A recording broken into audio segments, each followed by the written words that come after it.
The lava mines can be a massive brick wall if you're trying to solo your way through the Massacre campaign. There are 2 crystals, the map is huge, there are copter ogres to deal with. How do you deal with it? The dragon squire is not as good on a huge map like this with copters. Well, my answer, even with low stats, is to go in with a DPS huntress. I'm going in on my DPS huntress with 2024 attack, a level 154 minigun, and my prop cat is sitting at 115%. My trap huntress has 900 fortify, 1200 power, 600 range, and 700 rate. My aura monk going in at 700 fortify, 1200 power, 700 range, 631 for defense rate. Finally, my waller squire at 1600 fortify. That's all we're going to need. Our DPS huntress, traps, auras, and walls, although you could do this with an elemental DPS monk and a dragon pet. If you want to see that in a separate run, let me know. Anyway, let's get into it. Okay, Massacre hardcore campaign lava mines. So I recorded the run with hardcore enabled. No need to do that. Unless you're farming gear, leave hardcore unchecked. If you're just progressing through the campaign, just run it without hardcore. So gonna wall these 2 lanes off down here. You'll notice that I spend all of the starting build mana down here on these 2 lanes because I plan to babysit the other crystal up top myself with my DPS huntress. Gonna be an inferno and an explosive trap going down in these 2 lanes along with a wall. From here we can head up top, and I like to start each wave off kind of up here on these pipes. These pipes provide a great vantage point for the rest of the map, and you have the range to snipe anywhere on the map from these pipes. So starting off, gonna kill these enemies coming out of this lane because otherwise they're just going to that unattended crystal. So I'm gonna take care of them myself along with those 2 enemies heading for the same direction. This copter is the first one to come in every time. It's always that side on wave 1. And then after that copter goes down, I'm going to kill these 2 djinn that come out in wave 1. Now that djinn and the other one there coming out, the main thing with them is, and I love the spider just jumps off the edge here. No idea what he was up to. But the djinn, you want to make sure you kill them over land. Otherwise, the mana they drop is just going to fall into the abyss and you won't be able to use it. So I bait him in. I baited him in a little bit so that I could kill him over land. That way I get his build mana. They both drop a lot of mana apiece, and you want that mana for when you build defenses on the next wave. So I'm going to head back to the top crystal, take out these spiders, and then I'm going to make my way back down to the bottom. Just want to collect the mana and kill the enemies along the way because I'm going to need that for the next wave. Killing the enemies along the way, just collecting whatever mana I missed.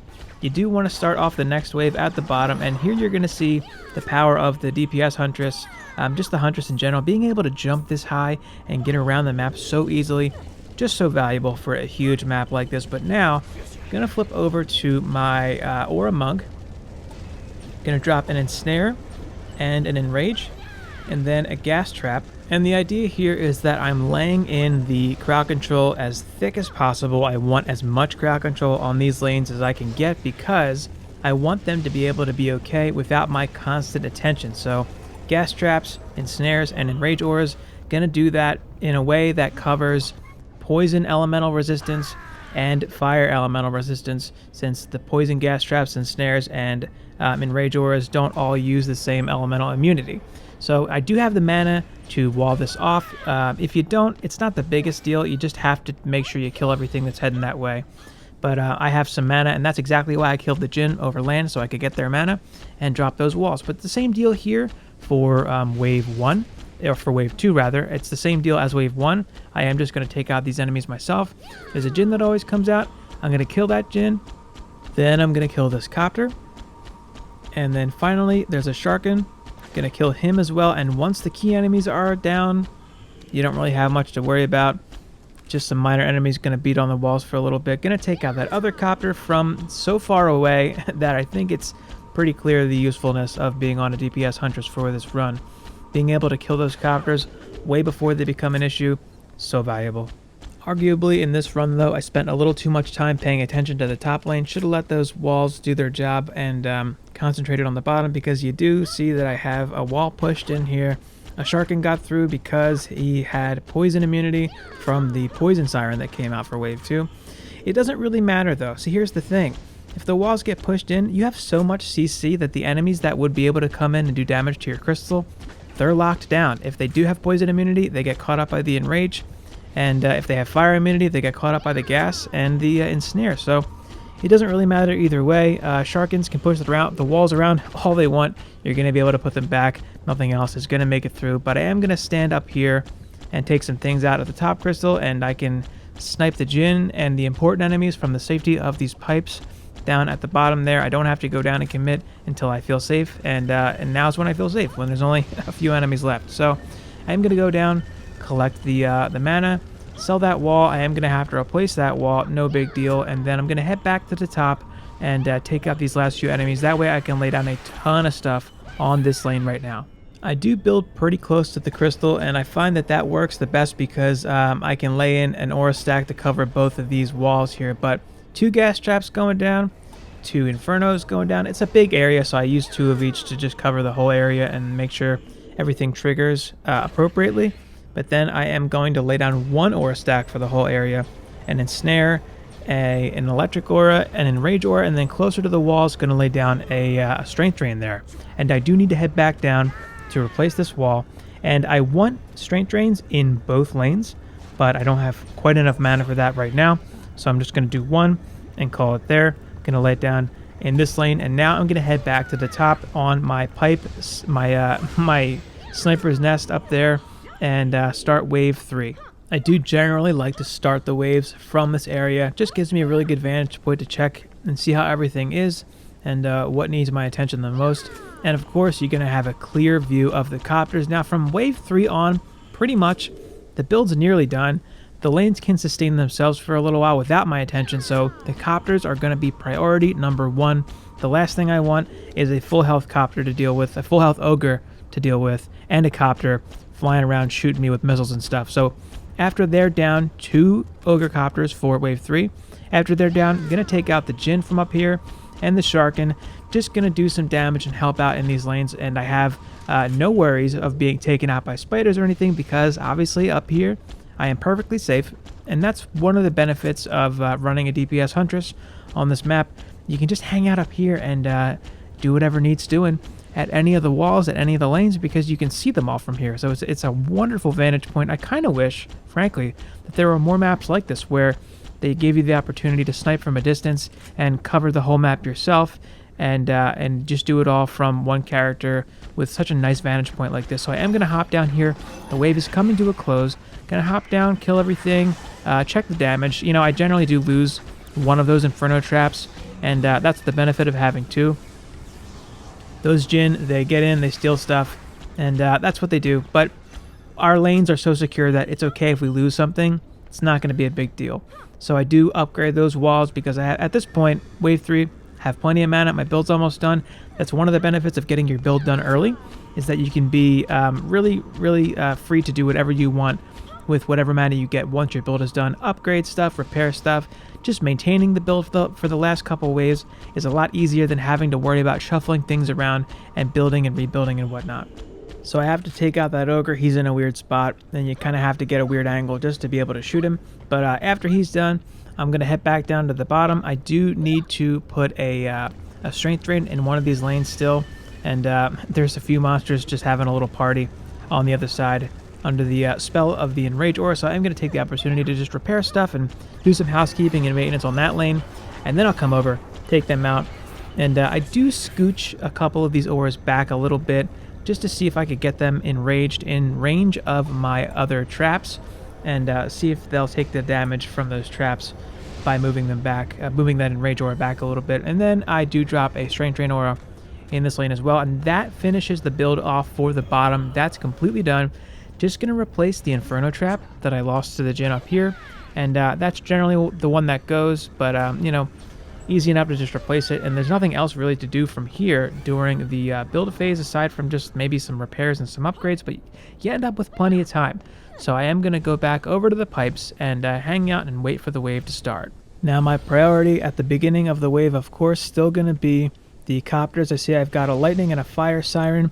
That's not a big deal. Those are pretty easy to deal with. Those immunities I'm not concerned about, but I am going to wait for copters to show up, and they are my absolute first priority. Now, I wait until the reticle turns red before I start shooting. If they're out too far, you can't actually do any damage. So, I'm going to take that one out nice and quick. Then there's 3 total for wave 4.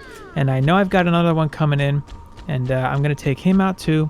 And then I'll have one more coming in.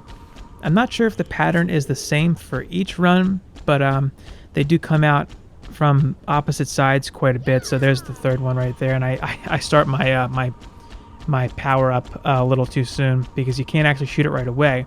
But I have enough juice to take him out without any issues. So he's going to drop the ogre in a spot that doesn't matter. And so I shot this djinn a couple times and then diverted my attention away. And he remembered, so he came after me. But not a big deal there. Just going to take him out real quick. And of course, I do the same thing here. I start shooting at djinn, and then I don't finish it off. And then he remembers. So I did lose an explosive trap down here. I can see that in the lane. My explosive trap is gone. But I do come down to take out that djinn.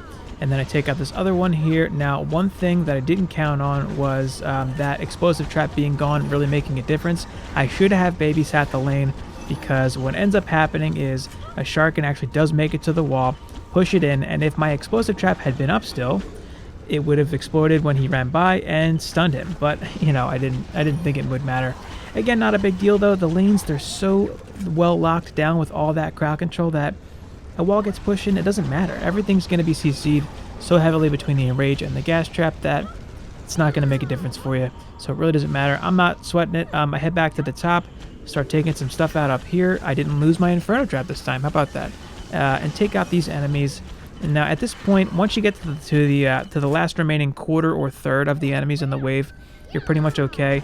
Once the djinn and the Sharkin and the ogre copters are done, it's pretty smooth sailing from there. Even the flyers that come in, they get caught up in the auras and the traps. You don't have to worry about anything for specific flyer defense.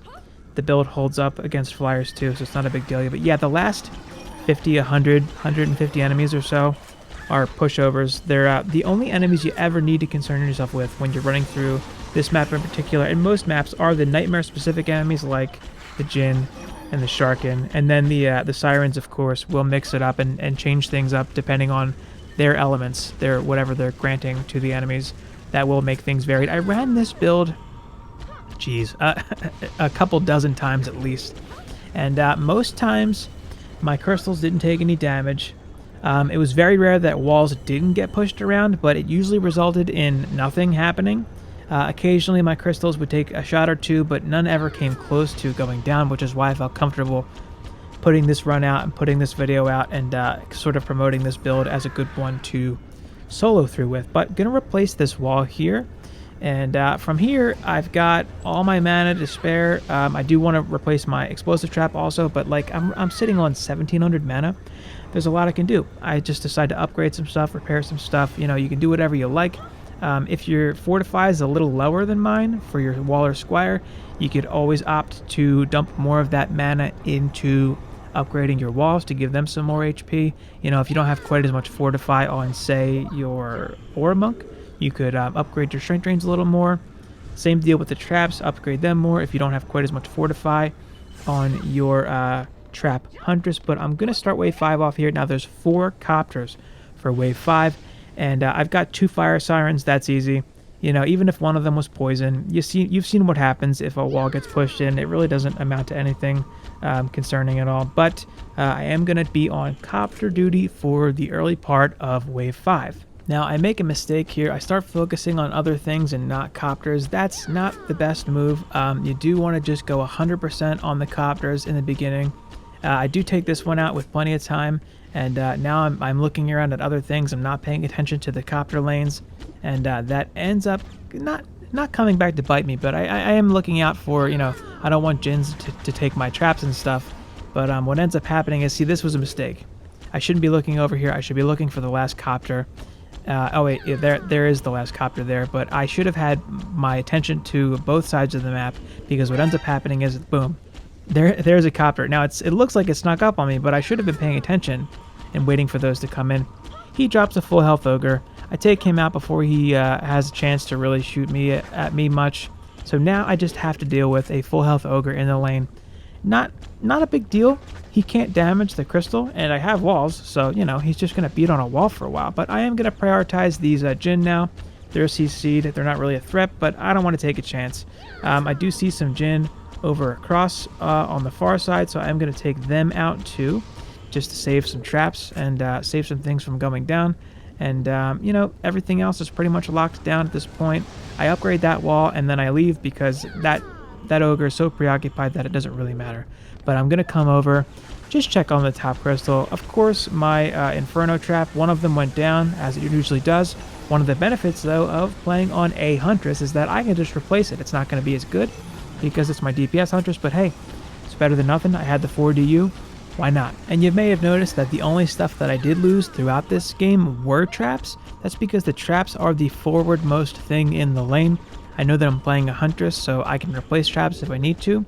And, you know, the auras I can't replace, so I put them a little bit behind the traps for that reason. But gonna hop back down and deal with this ogre now. And I do have another ogre. On wave 5, you actually get an organic ogre, an ogre from one of the spawn doors. It is random. And it's one of the reasons why I do wall everything off, because I know this ogre is coming, and I definitely want walls just in case he comes down any of the other lanes. In this case, it just so happens that he came down the same lane that the copter ogre was in. So I'm going to go ahead and burst this ogre down. But as you can see, we're pretty much done here. This is about it. I do check the map again to see, and I've got a couple of stuck ogres up in the top from the copters that I shot down, and that's pretty much all I need to worry about from here. So I did do this build successfully the first time, finished the lava mines with this build successfully on hardcore the first time with my DPS monk and a dragon pet. I figured I'd show it with the DPS huntress because I figure more people are going to have a DPS huntress than a DPS monk. But yeah, it works for either one, and it works because you're able to shoot down the copters. I mean, that's what the build hinges upon. Being able to shoot those copters down and not have to worry about them swooping in, shooting you up with rockets and stuff. That was what made all the difference for running this map and making it very, very doable solo. I know it's a rough one solo. A lot of people have trouble with it, which is exactly why I wanted to put this out there. But that's going to do it for the run. Just going to flip through my stats. I know 2000 attack is not super, super low on a DPS huntress, but if you have a level 83 DPS huntress and you're farming either late wave survival nightmare hardcore or deeper well massacre hardcore, which you should be, I'll leave a card for that deeper well massacre hardcore farm. You'll get plenty of gear. Your stats will be way higher than this, and you should have no problem making quick work of the lava mines solo with this build. That'll do it for me. Any questions, any concerns, any thoughts about the build, feel free to drop a comment. I'm always in the comments. I'll always respond. So yeah, let me know anything you got. Leave a comment, and thank you so much for watching.